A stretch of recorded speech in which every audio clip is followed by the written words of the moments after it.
more than communists and socialists? Well, maybe not more, but our hayfield nuisance species. So August 11th, 2020, doing a second cut on an orchard grass field.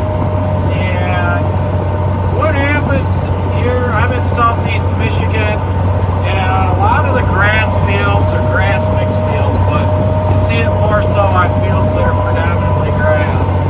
We get these late season weeds that come in after you do your first cut, and you just never know from year to year how bad they're going to be.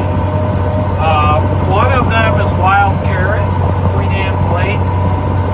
It's a biannual weed, and but some years you don't see it, and other years you come back to look at your field 6 or 8 weeks after you did your first cutting, and the field's just covered with flowers. And then another one that we consistently have is a perennial called plantain. There's a broadleaf and a narrowleaf plantain. It's got a spindly seed headstock, and it just dirties up your bale. And Queen Anne's lace especially. Plantain, we can live with that a lot of times, but let me show you what I got here as far as Queen Anne's lace. It's pretty bad on this field. So one here is wild carrot. It is a biannual. You'll see these rosettes some years, and you don't see the tall flowers. And it does supposedly reproduce by seed, but I never let this crap go to seed, and it just is always, you never know how bad it's going to be in particular fields from year to year. Another thing that comes in all the time in a lot of fields is this plantain. This is the narrow-leafed plantain, and it just, these stalks, you'll get these seed head stalks, and they'll turn brown in a bale of hay.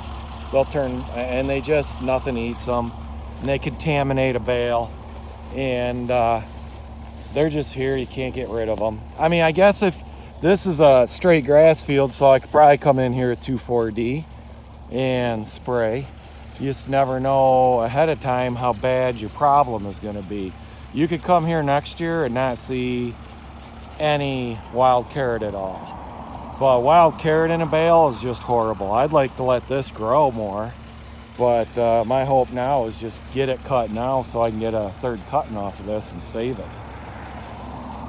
Just curious how anybody handles this wild carrot and plantain. Plantain we just ignore. I mean, that's what I've always done. Wild carrot, wow, it's really bad out there. Look at that. So you get a cat's eye view of what I'm dealing with here. So it's August 11th now, and we've got another good, strong 4 weeks, possibly 6 weeks of growing a season. I mean, you know, for grasses grow well into the fall. This is actually when these cold season grasses like this orchard grass is coming out of their summer slump. And this is the orchard grass field, and there's actually quite a bit of grass. This orchard grass thickened up pretty nice. It's actually doing better in this field than it is in my grass alfalfa mixed fields. So there's just too much of this wild carrot right now in this field to salvage these bales to be sold. So I'm hoping that, you know, there's a lot of grass in there though. So I guess there'll be cattle bales, which I'm really looking for money-making bales right now for cash sales for hay instead of more, you know, cow bales.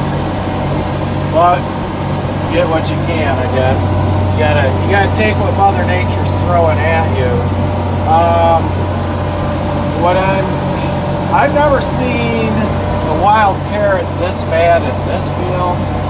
So I did have problems though with the orchard grass. Really kind of died out this spring from the frost damage, and I'm working on getting the fertility up in this field, so these could be signs of low fertility. I did lime this 2 years in a row, and maybe that's why this orchard grass is really finally kicking in this field in right now, is because you know, a good dose of lime is making all that fertilizer, all the manure and compost I put on it for the last few years is finally maybe kicking in. You see a little bit of milkweed out there. That's another thing that comes in hay fields. Kind of comes and goes. So these are persistent nuisance species. Wild carrot and that plantain. Sometimes you get the dog bane. You get the milkweed. And you know, you can run out here and spray everything, but at that point, how much money are you making after you spend money spraying? That's why it's nice to have a cattle herd to throw some of this at.